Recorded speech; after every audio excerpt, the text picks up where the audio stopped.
Taj Mahal là một kỳ quan của thế giới nằm thành phố Agra, cách New Delhi gần 200 km, là mộ của một nữ hoàng.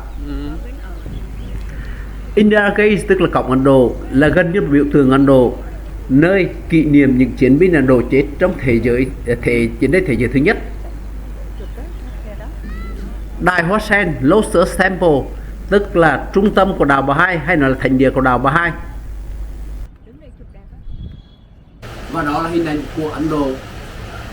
Nhưng hôm nay tôi trình bày với các bạn chủ yếu tập trung vào cách đi xin visa như thế nào, cái xuống sân bay như thế nào, và phương tiện giao thông như thế nào. Đầu tiên là các bạn phải làm e-visa. Tôi xin xác nhận lại, e-visa đồng ý cho người Việt Nam làm. Nó sẽ làm cho các bạn rất là dễ dãi và đồng thời nó rất là rẻ, nó chỉ có 10 đô la mà thôi, tức là khoảng 260.000 thôi. Có trong những cái làm visa này, tôi nhận định các bạn chỉ có hai điều. Thứ nhất là một cái ảnh 4x6 cho đủ, và thứ hai nữa là chụp cái passport mình đúng vào cái mặt ảnh, và chỉ duy nhất mặt đó mà thôi. Ngoài ra bạn phải có một thẻ visa card để thanh toán quốc tế. Đó là cái về visa. Tất nhiên các bạn phải theo những cái trang mạng cái đó mà người ta sẽ hướng dẫn cho các bạn làm, nhưng tôi chỉ nói một vài ngắn gọn như vậy. Đây chính là trang mạng các bạn phải vào để xin visa, e-visa Ấn Độ. Sau khi các bạn đã nộp tiền xong, vào ngày cuối cùng, cái trang mạng của nhà nước Ấn Độ sẽ gửi về một cái email giống thế này. Có nghĩa là các bạn được chấp nhận. Các bạn sẽ thấy rằng ở đây có chữ application status tức là granted, là có nghĩa là chấp thuận. Và visa của các bạn là e-visa, tourist visa, và các bạn có thể vào ra Ấn Độ 2 lần, double number of entries. Có thể giải thích cái days of issue và day of expire, có nghĩa là bạn được đi từ ngày 10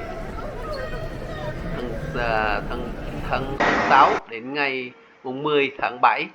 Bạn phải đi trong thời gian này, tức là bạn phải đi qua Ấn Độ trong thời gian này, và sau đó cái ngày đến Ấn Độ chính là ngày bắt đầu của visa của các bạn. Và ở đây nó có ghi rõ rằng nữa là visa của các bạn phải trả là 10 đô la. Thực sự tôi đã trả rồi. Đây là cái giải thích của các bạn. Và sau đó các bạn sẽ đến một cái trang mạng và in ra một cái giấy khác, trong đó có hình ảnh của mình. Đây chính là tấm ảnh visa của bạn được cầm theo khi nhập cảnh. Trên mạng tôi thấy có nhiều người nói rằng phải cần những tấm ảnh 4,5 x 1,5 trực tiếp đến hải quan. Nhưng tôi xác nhận với các bạn rằng tôi vừa đi không thấy ai làm điều đó cả, người ta chụp ảnh giống như tất cả những sân bay quốc tế khác. Đó là cái nhất về visa. Cái thứ hai là tôi muốn nói về phương tiện đi lại, rất quan trọng. Bạn hãy vào trang mạng này. Trang mạng này rất là quan trọng. Bạn phải đăng ký tài khoản với trang mạng này, vì đây là trang mạng của đường sắt chính thức của Ấn Độ. Có một điều, sau khi đăng ký xong, bạn phải kích hoạt nó. Và với người nước ngoài thì bạn kích hoạt bằng số điện thoại của quốc gia mình và email. Bắt buộc kích hoạt bằng cả hai cái. Và trong trường hợp đó, tôi không hiểu vì sao tôi đăng ký kích hoạt bằng email thì được, nhưng phần đăng ký bằng số điện thoại thì không được. Và tôi không thể nào vào được, mặc dù đã hỏi customer care, tức là chăm sóc khách hàng rất nhiều lần, và người ta cũng không hiểu sao. Có lẽ đây là một cái mà hạn chế. Nhưng ngược lại, đi qua Ấn Độ, tôi mua cái sim Ấn Độ, nhưng sim Ấn Độ sẽ không hoạt động ở đây, vì người ta nói rằng anh là người nước ngoài thì anh phải có, trong đó có cả passport nữa thì nó không hoạt động. Có nghĩa rằng tôi không kích hoạt được cái này. Nhưng mà các bạn hãy nhớ rằng cái kỳ trang bảng nó rất quan trọng, bởi vì tất cả những cái mua bán đường dài bằng đường sắt, thậm chí đường máy bay nữa đều liên kết với số tài khoản mà bạn đăng ký trên trong web này. Còn di chuyển ở trong nội ô, tức là ở New Delhi, thì tôi chọn hai phương tiện. Phương tiện thứ nhất là tôi mua cái thẻ tàu điện ngầm cho du khách. Ở đây nó có hai mặt, tôi cho các bạn thấy ở đây. Cái này tôi chỉ mua khoảng 2 lần mua tất cả, tức là nạp vào là 400 ringgit. Bạn có tưởng tượng 400 ringgit là bằng khoảng 120.000 Việt Nam, nhưng tôi sử dụng tàu điện ngầm trong khoảng 4 ngày mà không hết tiền, có nghĩa nó rất rẻ. Và phương tiện thứ hai đó là giống xe túc túc á, giống như ở Thái Lan ấy, hoặc là xích lô đạp, xích lô máy Việt Nam, thì tôi sẽ cho các bạn thấy chiếc xe như thế này và rất là tiện và cũng rất là rẻ, đi khoảng 1-2 cái số chỉ khoảng 30.000 Việt Nam mà thôi. Và tôi cho các bạn thấy cái hình ảnh ở đây. Như tôi đã nói với các bạn rằng tôi không thể book vé trên mạng được, vì tôi không thể đăng ký tài khoản vào cái trang mạng của đường sắt Ấn Độ. Thì trong trường hợp này thật là bất tiện, các bạn không thể đến xếp hàng cái hàng rất dài mà người Việt Nam mình bây giờ không còn quen nữa.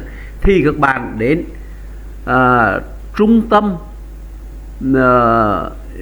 đường sắt hoặc là trung tâm ở metro, và bạn đến Rail Reservation Center, tức là điểm này, và các bạn nó đi ra khỏi cái phía đường sắt, tức là ga đường sắt, và đi qua bên kia trên nước ngoài. Thực ra bạn phải hỏi với những người police ở đây hoặc là những người officer ở đây, tức là những người nhân viên gì thức đây, họ chỉ cho các bạn. Và đến đây thì vào đến đây rồi, với passport và giấy visa các bạn sẽ mua một cách dễ dàng, chứ không thì các bạn sẽ rất là khó khăn, bởi vì bạn cũng không thể sắp hàng được và bạn cũng không thể mua trước được. Mà trong lúc đó cái phương tiện tàu cao tốc là một phương tiện rất thuận lợi, vừa rẻ vừa an toàn và đúng giờ so với những phương tiện khác. Và đó là cái tôi muốn nói với các bạn rằng các bạn hãy đến trung tâm du lịch hay là Tourist Information, hoặc là ở đây Rail Reservation Center, tức là ở phía bên ngoài của ga tàu ở New Delhi, các bạn nhớ đấy. Và bây giờ tôi từ cái điểm đó tôi đi về lại sân bay, không, đi về lại tàu điện, tức là vừa tàu điện hoặc vừa đồng thời vừa là tàu hỏa. Thì ở đây rất là gần, khoảng 200-300 km, 200-300 mét thôi, nhưng mà các bạn phải nhớ là các bạn phải gắn hỏi cho rõ ràng về cái chuyện này, còn không thì các bạn rất là phiền toái. Và đây là hình ảnh của tàu gần là cao tốc từ New Delhi về Agra, tức là thành phố có Taj Mahal nổi tiếng. Và các bạn thấy đó cũng tương đối thoải mái và có mây lạnh, các bạn có thể ngủ được. Và tiếp tục đây là hành trình từ Agra đến Gorakhpur, tức là một thành phố sát biên giới. Chúng tôi cũng đi bằng tàu cao tốc và có giường nằm, cũng mây lạnh rất là thoải mái. Nhưng mà chúng tôi chỉ đi vào những cái nhóm trung bình mà thôi, không phải là cái nhóm cao cấp lắm, tức là nằm giữa, không phải là cái nhóm thấp mà nằm nhóm trung bình.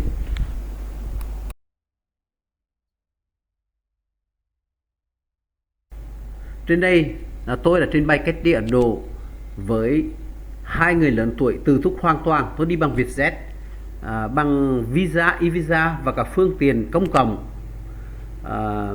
và tôi cảm thấy cũng không có gì quá khó khăn. 11 ngày trên Ấn Độ, trong đó có 2 ngày qua Nepal. Thật là khó đánh giá một cách toàn cảnh với những cái thông tin trên mạng vừa tốt vừa xấu, nhưng riêng đối với tôi thì tôi cảm thấy cũng không đến nỗi nào. Ở con đó có rất nhiều những điều tốt đẹp, bên cạnh những cái mà trên mạng người ta nói rất là nhiều, ví dụ như dơ bẩn, hỗn loạn. Tôi cũng đồng ý với điều đó, và tôi sẽ làm những cái video sau về đường phố Ấn Độ và cách đi qua Nepal như thế nào. Video của tôi đến đây là chấm dứt. Hy vọng các bạn cảm thấy một điều gì đó hữu ích và ủng hộ cho tôi để tôi tiếp tục đi trên con đường mà chúng tôi đã chọn, và đồng thời chia sẻ cùng với các bạn nhé. Xin cảm ơn các bạn, cảm ơn.